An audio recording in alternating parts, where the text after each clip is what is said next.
It's not recorded. You just get to see me instead of Jeff. Okay. So, yeah, this is very exciting. Welcome to the podcast, Jackie KHALILIEH. How are you? Oh, you said that perfectly. Yeah. We totally weren't practicing beforehand.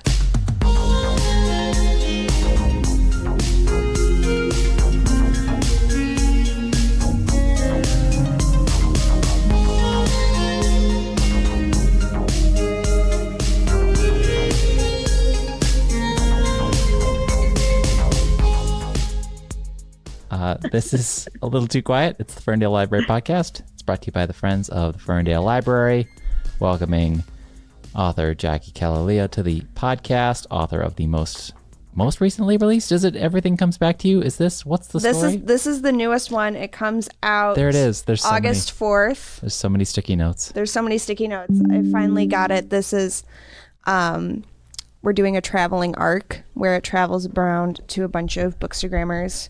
Amazing. And friends. Mm-hmm. And I'm the last one, and I have the very special envelope to send it back to Jackie. Wonderful. I bought my own very special tabs and highlighters today because I don't usually annotate. Mm-hmm. So I will have my own distinct colors. I'm more prepared than I was for the last traveling arc. Okay. But yeah, the most recent release outside of this one was You Started It, which received a star review from SLJ, was a JLG Gold Standard selection, and was one of Indigo's best teen books of 2025. And if anybody doesn't know what Indigo is, it is Canadian Barnes & Noble. That's right. That's Actually, awesome. yes. Because, Jackie, are you coming to us from Toronto or somewhere else in Canada right now? I am in a suburb that's north of Toronto. Excellent. So I'm a train ride away from Toronto. Awesome. Well, it's so good to have you on the podcast. Thanks for joining us. Thanks for having me. This is so exciting. Emma, this was a guest you wanted to bring to the pod. Tell the listeners a little bit about Jackie, or especially also what you appreciate about Jackie's writing.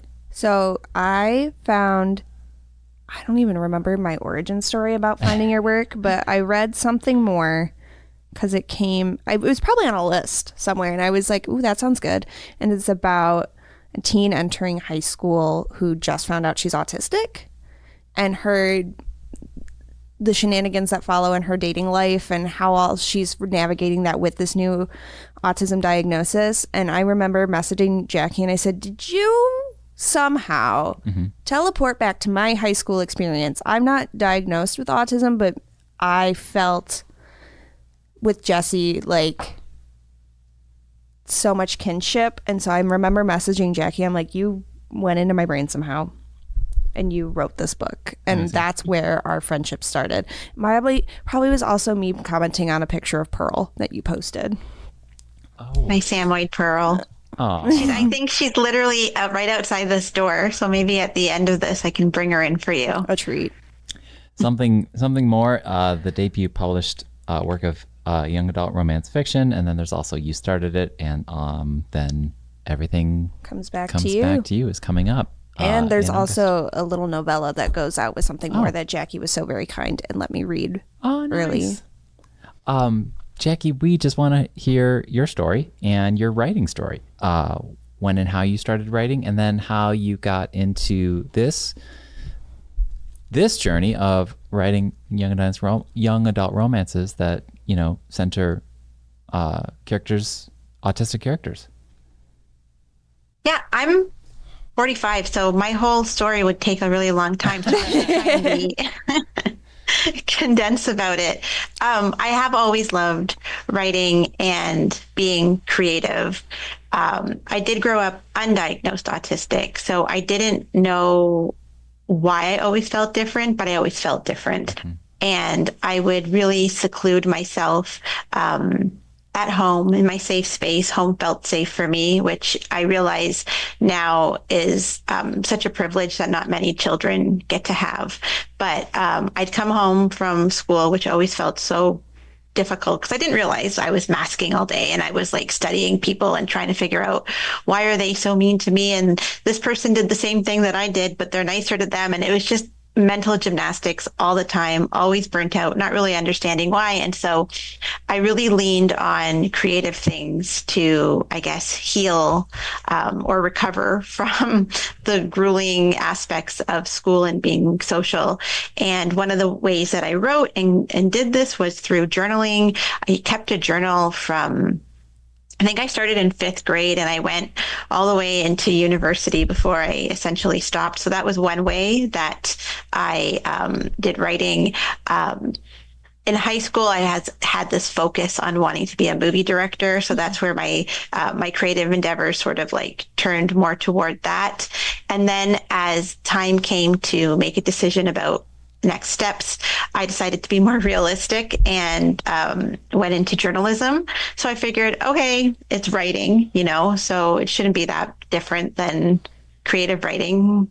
I was wrong. I knew about 1 week into the journalism program that it wasn't for me, but my parents had already paid. And so I saw it through. I did the 4 years. I found a way to make it work for me, which I find is like a theme in my life. It's like life is handing me these things and then I try to find a way to make it work for my personality. And so I got through that and had more of a focus on like broadcast journalism and like entertainment reporting and things of that nature. And then after graduating, I realized like this wasn't something I really wanted to pursue because the socializing and the networking aspect of journalism was so much. Like I didn't realize that, right? I had done so many internships and it is really about networking and socializing. And again, I didn't know I was autistic, but I knew these things were stressful and hard for me. And so I decided to apply to teachers' colleges because I'm like, at least, through teaching, I can be creative again. So I got in, I went for a year. I started working as a teacher. I worked mostly as a kindergarten teacher, which really let me be creative. And I did that for 7 years. And then in that time, I got married and I had my first kid when I was 32. And I remember being home with her and just feeling this like lightness. And everyone was like, it's so hard when you have a baby. And all my friends were complaining about the sleepless nights. And me, I was just like, why do I feel such a sense of relief? And, in hindsight now, I can see it was because this was the first time since I started school at 3.5 years old that I was living my life fully unmasked. And I think through that, time of early motherhood, and I had my next daughter exactly 2 years later, as challenging as it was and like adapting and being everything to my children, once they were both in school, the fog lifted and like this need to be creative came back. And I knew that I did not want to go back into teaching because teaching, yes, it was creative and it was a good fit for me at that time in my life, but it is essentially masking the whole day that you're there, right? And you're constantly changing your masks to adapt to the students' needs. And it just felt so overwhelming to go back to that. And I wanted to be there for my children as well. And so I remember one night when they were both in bed, I put on a teen movie because I had loved teen movies. Remember, I wanted to be a movie director and I wanted to direct teen movies like John Hughes. I put on Love, Simon and I watched that in bed and my husband was like snoring next to me probably. And I'm just like, by myself getting like so like enthralled by what's going on the screen and like emotional. And like when it was over, I was like crying and it was like happiness crying. And it was just like remembering that I used to feel this way when I would watch those movies as a teen, right? And it had been a long time since I had felt this way. And I remember thinking, I want to make people feel this way. And I think that was like the catalyst behind what do I do next? Being at this crossroads and having this need to want to make people feel the way that movie made me feel and chasing that high. And eventually I just remember having an idea. I'm going to write a book. And I had this thought before, right? But like, I don't think it was the right time. I just think everything sort of fell into place. It had to happen at this time in my life. And I did tell myself, because I did have a series of false starts and stops in my earlier years that I wasn't allowed to start writing the book until I thought about it for at least 6 months. And so for 6 months or so, I like put any ideas that I had in the notes file of my phone. And then once I felt like I had an idea of what the story would be, I busted out my old laptop. I remember it was like January 2018. And I started writing and emailing it to myself and then writing and then emailing it to myself. I didn't even tell my husband I was doing it. It was just, let's just see what happens. And I wrote the first draft of that in about 3 months. And my goal at the time was just finish it, get to the end, and then see what happens. And I finished it. And then I didn't know what to do from that point. And then I just figured out like how it works. You know, you find a beta reader, you find a critique partner, you work, I tried to work with an editor person, but our styles did not align. And so I did find a critique partner, and she's still my critique partner to this day. And we really connected. And it was just a year of editing and revising and learning craft and reading craft books. I sort of did it backwards, you know, and I'm glad I did. I'm glad I didn't research what traditional publishing entailed or the craft behind writing a book, because I know my personality and I know I would have been overwhelmed by that and I would have just stopped before starting. So I'm kind of glad that, well, I am very glad that I did it backwards. And then I like learned the process. And in 2020, I started to query, which means sending the book out to literary agents to see if they wanted to represent me so that they could in turn send my book out to publishers. That didn't go well. The book wasn't quite ready. It didn't quite know what it wanted to be. And so after about 100 rejections, I decided to shelve the book. And I did what you're not supposed to do. I wrote a sequel for the book. And that was for me because I needed to like have closure with the characters and just end their story. And that's sort of where the novella comes into play, because I already know what Jessie's life looks like after Something More. And I really wanted to give a little bit more of her story out there. So I did the sequel, and then I was like, okay, now I'm ready to write something brand new. And then I knew the market a little bit more. And this book I knew was more high concept. It was easier to pitch. I think the thing about Something More is that, you know, at its core, it's a very quiet, character-driven, coming-of-age story. You know, even one of my early trade reviews, in a backhanded kind of way, says, while it covers very familiar ground, you know, and the story covers very familiar ground. And, you know, I sort of bite back to that and be like, well, yeah, but like, are you ever hearing it from the perspective of an autistic girl, of a Palestinian Canadian autistic girl? And that's sort of where I push back.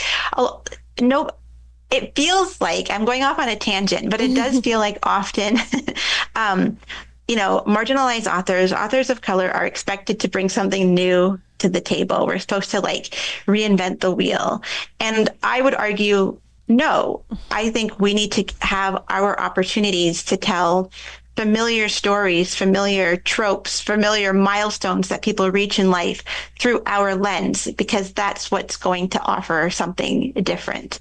And I don't quite think the market was there yet when I was querying Something More. So I wrote this book that was more high concept, which will never see the light of day, unfortunately, but it is the book that got me my first agent. And this is a long story, but I eventually revised Something More one more time and sent that to my agent, and she loved it. And she said, let's sub this to editors. And that's how that book became my first published book, even though I did shelve it for a long time. And that got picked up by an editor a few months into subbing it. And yeah, and I've been with the same editor since. I've not been with the same agent. We parted ways. And I've been with the same editor, and we have 3 books together. And each book I write does have a autistic Palestinian main character. Sometimes she knows she's autistic. Sometimes she doesn't know she's autistic. Sometimes it's a brand new diagnosis, as in with Jamie, and with Lennon, it's a character who's known she's been autistic for years. And so we get to meet her at a different point in her life. That's amazing. Amazing. And that is a long, arduous road. What is that, like a 5-year journey to get something more to fruition? Yeah, and that's actually considered fast for a lot of people. Which is crazy to think people about. tell me that my journey's quick because like the lead time, right? Like I sold something more in 2021 and it doesn't get published until 2023. So you need to have a lot of patience, which I don't have, but I'm learning. But I'm being forced to have. Also, there's an this industry. element of unpredictability because the high concept book that won't see the light of day did get you an agent. So yes, this book that you decided to write while waiting was still productive in this way. Yes, it always is. I always tell people that, like, a lot of people have to find themselves. Most people's first books don't sell. You know, I was an anomaly in that way. And it didn't happen on a straight path, as I've already shown you. But everything that I've written, it's not a waste. Everything leads to something else. And like, even the sequel that I wrote for Something More, it's not a waste. I used a lot of the storyline in the sequel to revise Something More once it got picked up. The whole Little Shop of Horrors thing, Emma, that was from the sequel. That wasn't even in the original version. And the novella has parts of the sequel, right? So like nothing goes to waste. The book that got me my first agent taught me a lot. It taught me a lot. It was the book that also really helped me reconnect with my Palestinian identity. So definitely not a waste. It's the book that made me, you know, become a bit of an activist, where in the past I always was like off to the side and was too afraid to say anything about being Palestinian. And so everything you write helps you grow as a writer and shouldn't be seen as a waste, whether or not it becomes published. That's beautifully put. Emma, did you have any questions before I ask a line of questions? No, I feel kind of baffled in the fact of how time is moving, because I do feel like Something More just happened and everything just happened, and you started it, just had its first birthday, and I'm so amazed. And you started it is still, well, I haven't read this one yet. I just got it in the mail yesterday, 2 days ago. One of those days, is my favorite, just because of how like giddy it made me. And it goes back to what Jackie was saying about how like marginalized authors should get to tell their stories in familiar ground, because like it's a cute, like Jamie and Axel. There's a scene specifically, and I yapped about this constantly, and I've probably told you, Jamie, where he dances to Justin Bieber for her in the amusement park, which name is escaping me. Baby, yeah. And when he's dancing to Baby for her in this amusement park, and I just remember the amount of butterflies I was like kicking my feet, and it was the cutest thing ever.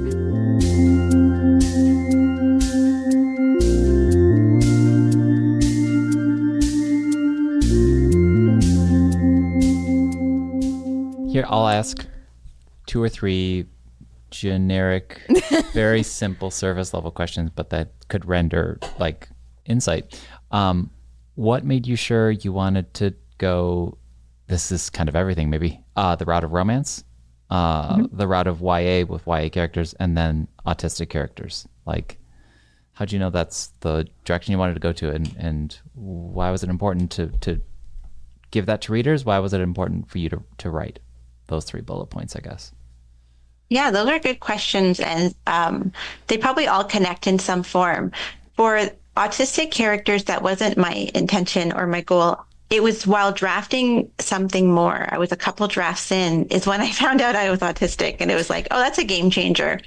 And once I realized that I was autistic, I got my diagnosis during that time, because my daughter got her diagnosis. And while I was at her sessions with her psychologist or psychiatrist, it's like, this sounds like me. And then the room was spinning and I felt dizzy, and I was like seeing my whole life flash before my eyes. And it was just like, ding, ding, ding. Like, oh, it was a really weird feeling, like realizing that there was a reason for like everything feeling a certain way growing up, you know, why I attached myself to certain personalities or celebrities and why I studied them. Like I literally would I had like an obsession with Claire Danes, and I would tape every appearance that she had on a talk show and replay them. And I would like mimic how she would like move and stuff. And I knew in the back of my mind, this wasn't quote normal, but it was just something that I did. And so to have an answer for that, it was so enlightening. And this happens at like 38 or 39 years old. So you can imagine living all that life, not knowing why you always felt so different, why you did these things. My sister used to make fun of me for always having these weird girl crushes and things like that. And, yeah, it was just, and I think, I had to make Jessie autistic because, the first book, Something More, she was already essentially me, and so I was like, well, if I'm autistic, then she's autistic. And it really did help ground the story while I was writing it. It was just like, okay, here's the thing that makes this particular coming of age story a little bit different, because she's not just weird or quirky. There's something to it. And so that really helped give that story a focus. And I didn't actually intend for Jamie, and you started it, to be autistic. Because there's like this stubborn part of my brain that was like, I don't like being told, like when somebody expects something from me, I don't want to do that anymore. Right. Mm-hmm. And so I was like, I'm not going to write all autistic characters. But I gave her anxiety because I also have a diagnosis of anxiety. And as early reviews came in and people were like tagging me in things, positive reviews I was being tagged in, they were calling her autistic. And I was just like, I guess she is. I guess this is just like the prophecy for me at this point, And I was just like, but embrace it, and it's interesting because I think that having an autism diagnosis for Jessie, my first main character, be explicit, and in Jamie not have it be explicit, made people a lot kinder to Jessie than they were to Jamie. You started it has been very polarizing for some people because I think Jamie is a strong-minded personality. And they don't see it as her being autistic coded. They don't know me. They don't know my books. They don't see it that way. They just see it as a girl who might be a little mean to her mom or has a bad attitude or is strong-minded. And so that was very interesting for me to see that people sometimes need the label to have the sympathy for somebody or extend that empathy to someone. I learn a lot about myself through writing these books where I put a part of myself into each character and see how that gets received in the world. Why I want to write teen books, because I wanted to direct teen movies, I was John Hughes was one of my biggest special interests as a teen. And I remember the reason why, and like, obviously his movies have not aged that well. Like I can acknowledge that. But at the time, it was me seeing a part of myself on the screen. And I really yearned for that as a young person, because again, I never saw myself in my classmates. I was always singled out because I was different. So anything where I saw a part of myself, and I was never able to see myself fully because there was never Palestinian characters, right? There was never autistic characters, and I wouldn't have known anyway, but there were the weird girl characters, and those are the ones that were a little bit not popular and didn't conform. And those were the characters that I really connected to. And that feeling when you're that young, anytime you feel seen, it just means so much. And I wanted to be able to give that to a new generation of young people, or people who just enjoy reading young adult books. And why romance? Because I'm corny and I love romance and the butterflies and the feelings and all that. And like, I was boy crazy in high school, and like, it gave me life to get a new crush, it made life worth living as a teenager. And I just like, it was, and that's how I write my characters. And again, not always a popular choice that I've made because it's not trendy to be boy crazy these days, or want to find love or want to be loved. Especially I find like with autistic people, there's a lot of autistic people who identify as ace, and they'll find my books and then they're excited because it's an autistic character, but then they can't connect to my characters because they are so like boy crazy and focused on love. And that's why it's so important to have a diverse representation of so many different, like so many autistic people. You can't just have a publisher can't just have one autistic author and then be done with it. Like we need to have a diverse roster of autistic authors, of Palestinian authors, of Muslim authors, of I'm Palestinian, like Christian. And so like a lot of like Palestinian Muslims also on that same similar way will find my books because of Palestinian character, and then they read it and they're like, oh, this is not a haram, this is haram. And I'm like, no, it's not, because I'm not Muslim. So it's okay. And so it's really important to have, but they deserve books where they do see themselves too. And so that's why it's so important that publishers keep publishing a broad range of books by so many different people, because like I even say like in something more like I'm a minority within a minority, you know, I'm my characters are Greek Orthodox, which basically is very similar to like Christian. I went to Catholic schools growing up. And so people don't expect that, like they expect a Muslim character. And so it helps. I never want to teach people. That's not my goal when I'm writing books, but it's good to like expand people's worldviews and see that there are so many different types of people out there. Yeah, and I think that's also like one of the things I loved, because I think when I picked up your books for the first time, I was just kind of like I said, I saw it on a list and I didn't really know what to expect. And it was just so like, I don't know, I just really love how different it was from what I had been reading. And then the one thing I need to shout out, which is like a different version of representation, is you gave Jamie tummy trouble anxiety. And for the tummy trouble anxiety people and girlies out there like me, I was so excited because I was like, oh my god, this is not in books.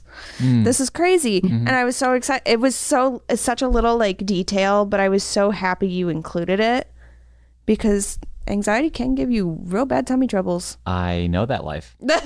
I do. And it's embarrassing to talk about it. And I had a moment of like, do I really want to put IBS into a romance novel? but it was just, it's true. It happened, and it affects your life. It affects your mood. And that's why she can get really cranky too, because when I'm in the middle of a stomach attack, I'm mean. I don't want to talk to you. I don't want to look at you. My only focus is where's the nearest bathroom. And and that's sort of like how she gets very like, quote, some people thought she's mean or whatever, or angry, but that's the anxiety. Sometimes it makes you that way. It does. As someone who has so much anxiety, there are times where if I'm having a moment where I'm almost having a meltdown, I have to I acknowledge I'm about to be really mean to you right now. Don't take it personally, but I have to be mean right now. Yeah, because it's the only way I can work through this. Yeah, and there's something else there, right? Where these characters are, for lack of a better word, misunderstood, or they're interpreted as being mean, or they're thought of in this negative way, that like they're messy in some way. So putting that into the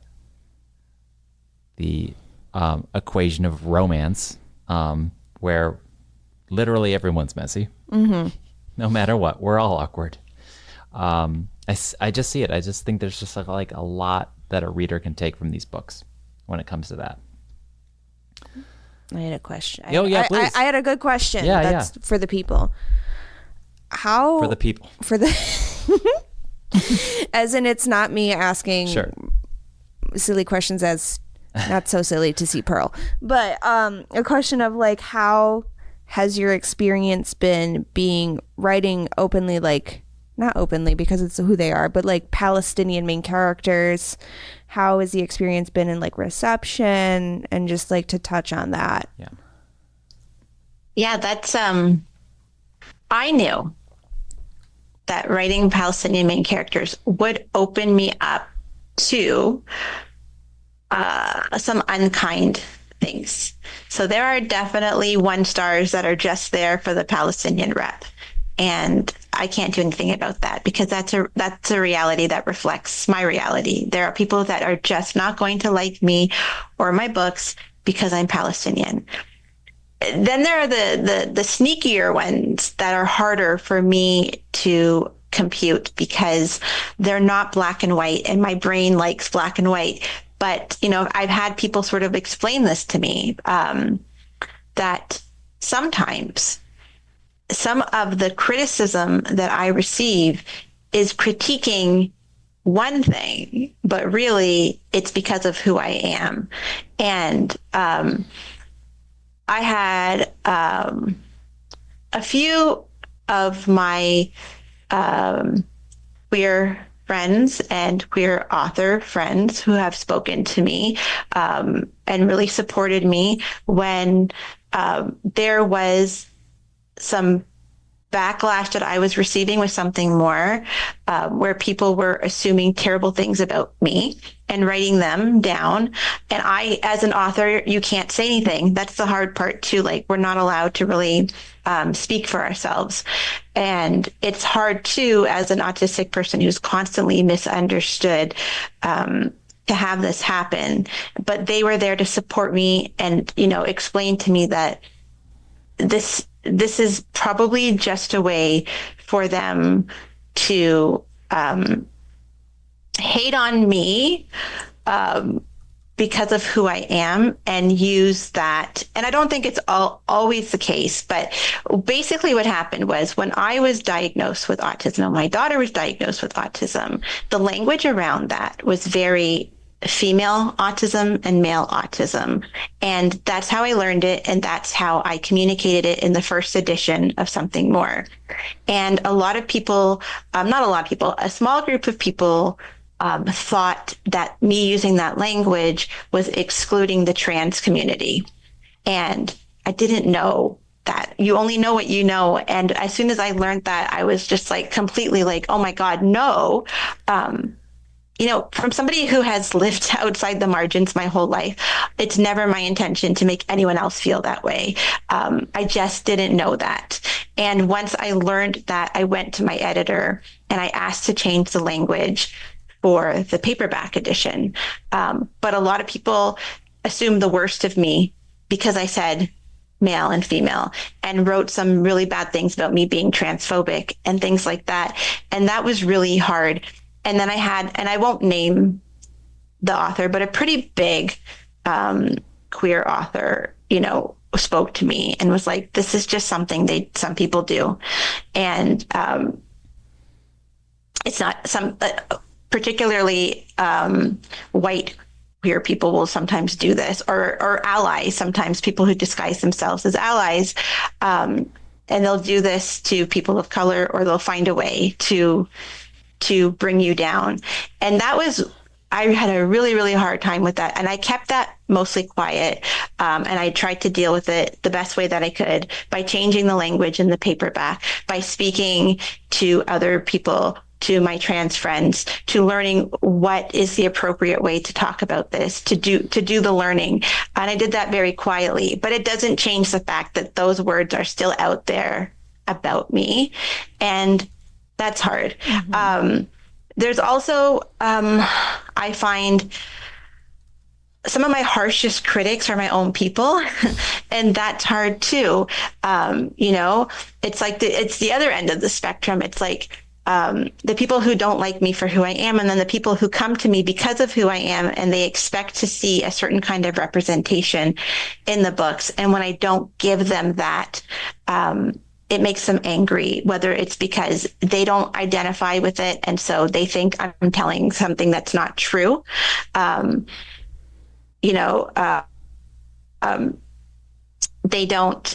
upset that I'm not writing a Muslim character, or it wasn't my experience. So, or she's not very Arab, or you're not Arab enough. And that was a lot.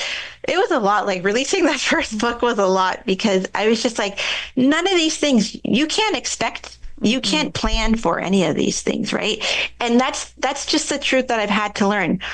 I put my life experiences into these books, and somebody who will pick it up, they're bringing their whole life experience into reading the book, and they're going to interpret it their own way. And I can't control that.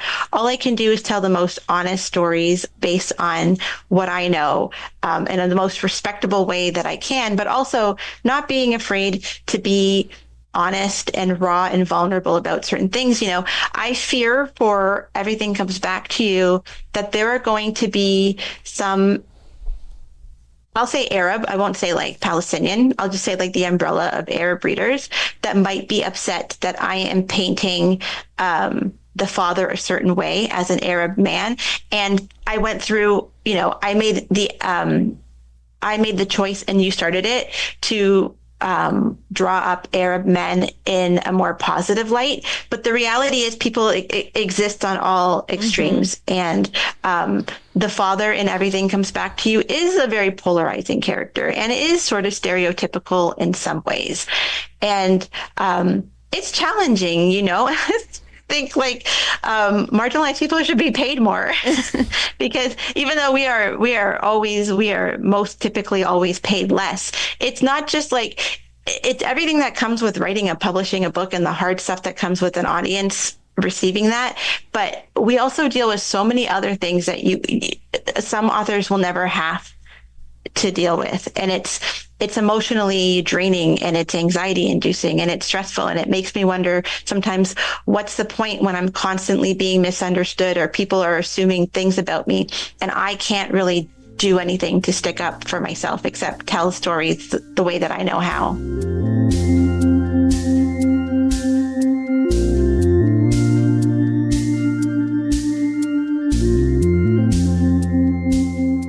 I feel like you would be so good for like a documentary with the way you speak, because I feel like you're so good at, like, this sounds silly because you write books. You are so good at like telling a story and like just speaking. And I think, first of all, the fact that you asked your editor to go back for the paperback, like that means probably so much more than, like, honestly, like, because like usually if there's people who like do that and they do it with malintent, they don't care, but like it just shows how much care you have. And I think that's really awesome. And I had no idea that you did that, and now I need to go get a paperback copy. Indeed. Actually, no, what do I have? I have an ARC. I have an ARC that I got from somebody. But oh, really? Is that when there aren't that many of those? Yeah, my friend, you probably know her. Her name's Ramila. Well, you told me about it. Yeah, you told me. Yeah. She said she was giving it up, and I was like, please. So I only became a little feral. Let's come back to Everything Comes Back to You. And given that journey was also an arduous journey to get this book and this story and these characters out there, I would love to hear about what's made that, I guess, struggle, or even just the emotional heft of it, and we're worthwhile. Almost a month out. Yeah, thank you for saying that. I don't actually think I'm that articulate. That's why I prefer to write. And I don't talk about, I think that's probably the first time I've ever spoken about that publicly. And it's probably because it's been a few years now. And so I've processed it, and I've healed enough from that experience, because it really did hurt and bring me down for people to assume that about me. And I feel very honored that you did just decide to share that with us. That means so much. Yeah, and it left me thinking, like, it just made me wonder, like, how you got through it, or what sustained you, or how'd you get through it, I guess. I don't know. I think time. Sure. I think speaking to my trans and queer friends who validated for me that I am not this horrible person that some of these people are saying that I am. Knowing, I think being an older writer person, I think if this would have destroyed me at 25, but because I'm older, I know myself, and I know that these things are not true. Still, it was frustrating, and still I hate being misunderstood. That's my biggest trigger as an autistic person. And I still, you can see, I probably still get a little bit fired up when I talk about it, because it just really did hurt. But I think just time, like everything, time and processing and taking action, and I wasn't very public about the steps that I made to make those changes, because I didn't want to like make it look like I was doing something performative. It was just something that was important to me to do for the legacy of my story. I wanted people to feel, I wanted, that community, the LGBTQ plus community, to feel safe in my stories and know that they could pick up my books and know that I was an ally for them. And that was also why I wrote Mo'ilai, and you started it, to be a gay man, just to be like, and that upset some people from my Palestinian or / Arab a group of people who were just like, there are some people who said, why did she have to go and make him gay? That wasn't necessary. And so, like, you can't please everybody. And this is a good segue into this book, because I wrote this for me. This was a book that was for me. And I know that this is not a book for everyone. And I can anticipate some of the backlash that I am going to receive for this particular novel.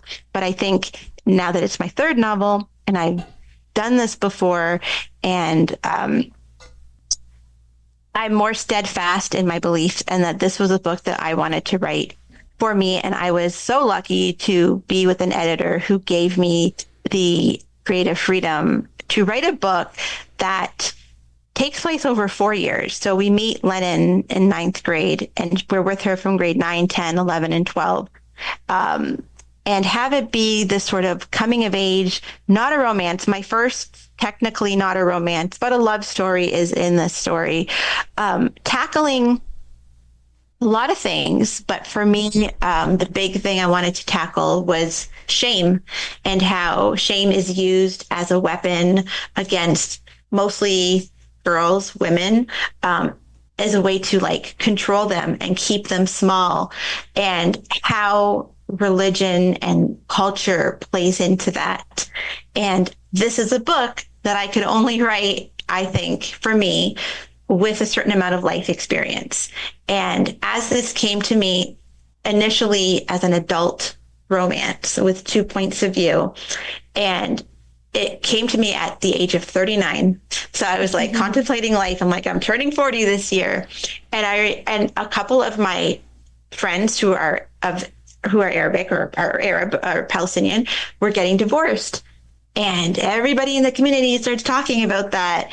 And I was just thinking about how like the shame and how that never really ends, and the gossip, and like, here I am turning 40, and I made a lot of choices in my life to make my parents happy.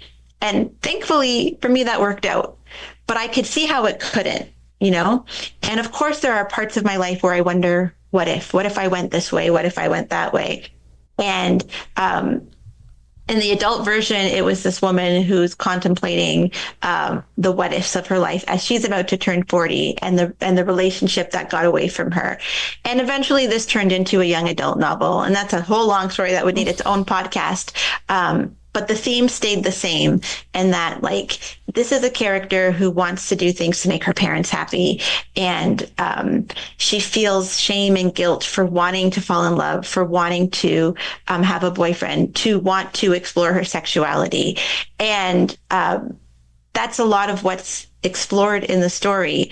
And I know that by making the decision to write a young adult book that does talk about sex and does have sex on the page, not a closed door scene, is going to possibly open me up to being banned or kept out of schools or kept away from teenagers. But it was important for me to put it in this particular story because it's not there to be titillating. It's not gratuitous. It's part of this character's process and coming to terms with what she wants, what her parents want for her, and how culture and religion and shame can really, it's not just as a teenager, this carried through to my entire life, right? And so I think that's why this was a book that I had to write for me. And for a lot of people, I think why it's a YA book, I do think that there will be adult women who will connect very deeply to the story. But I also know there are going to be people who do not like the story or what I'm trying to do with it at all. But again, third book, I'm doing what I want this time. And so it goes. I'm just happy that I was able to write this book that was very ambitious and feels a little bit experimental and is, I know, polarizing. Yeah. Well, and the thing is like, teens have sex. And honestly, like, being able to experience that kind of, like, experience that within a book is kind of like a safer way than if they were just kind of like going out and doing the teen things. And then also touching on like the guilt and shame. I do know the Catholic guilt does carry for so many years. It's still something that I constantly talk about because it's so real. Sure. And I think it makes me think about my library science class where I had to read, I think it was Forever by Judy Blume. And we learned about how it was so controversial because it was like her first, I don't know if it's not the first, but it was a book that had sex on the page, right, or like as close to sex as she could get on the page.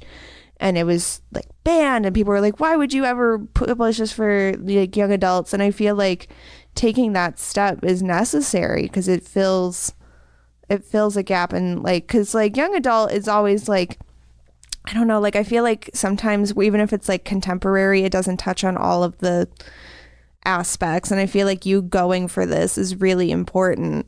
And I know that people are going to be all me about it, but like I feel like it's what you're doing outweighs the people going me. Sure. In the best way I can articulate that. That was well articulated. Well, you said that. That's what you said. Like, I don't understand why these book banners are so against books like this, because it's a safe place for readers to explore these things. Like, where else are they going to be able to get so in the head of another character going through something that they're thinking about? They're thinking, am I weird? Am I abnormal? Is this wrong that I feel this way?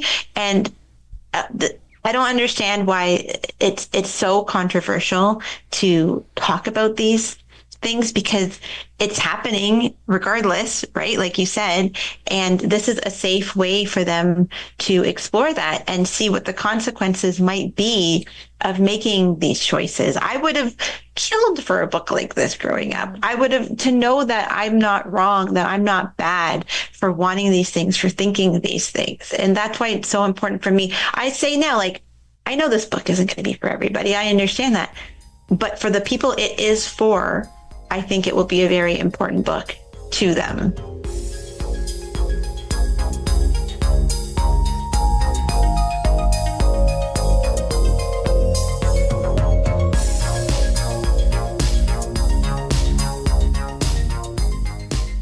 Also, selfish question for me.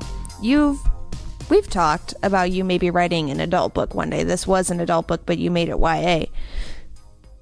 Do you still want to write adult? Is that still happening? Is that something? Yeah. This is, if I had the eyes emoji, I'd be giving that right now. I can't really speak on it technically yet. There's an adult book that's currently being worked on. And, speaking of ambitious, this one is going to kill me. But, yeah. And what's funny about the work that I want to do in adult is similar but very different than my YA books, because it's similar in the sense that it would always probably be very character-driven books, but different in the sense that we're not a focus on romance, more so like coming of age later in life, still character-driven, very family saga. Is it saga or saga? I never know. But like stories like that. And the book that I'm working on now is about 4 Palestinian Canadian and American cousins. It's set in 1995, and it's just about their very different relationships with each other, and how like their parents' relationships really affected how they interact with each other. And so, yes, there's love and there's sex and there's guys and all that. And one character is trying to figure out her own sexuality.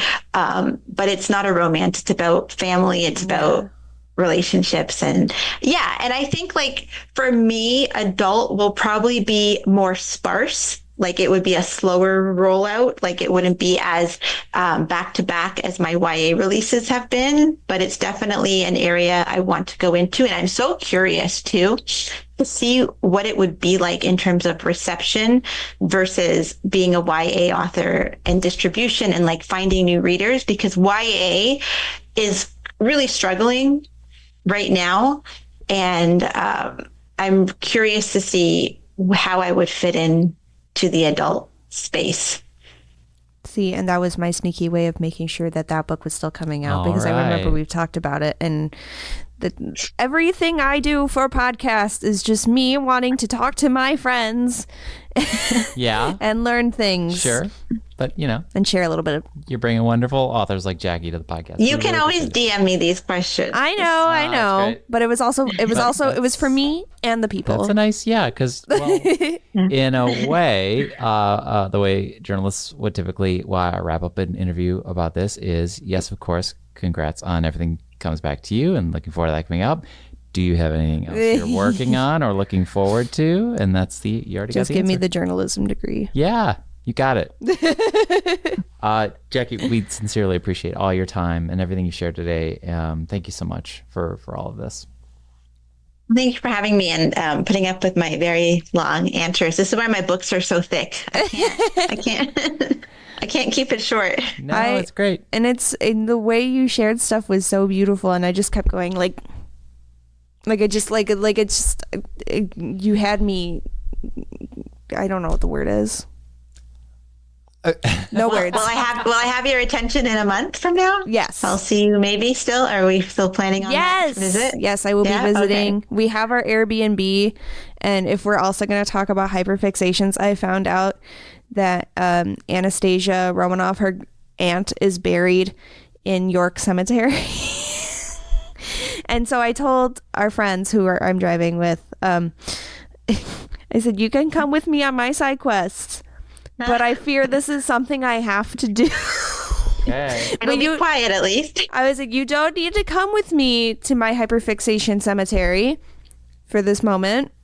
Because I just found this out literally last night because I was Googling, because what else do I do besides look up the Romanovs in my free time? Sure. But I was like, oh my God, that's York, Toronto.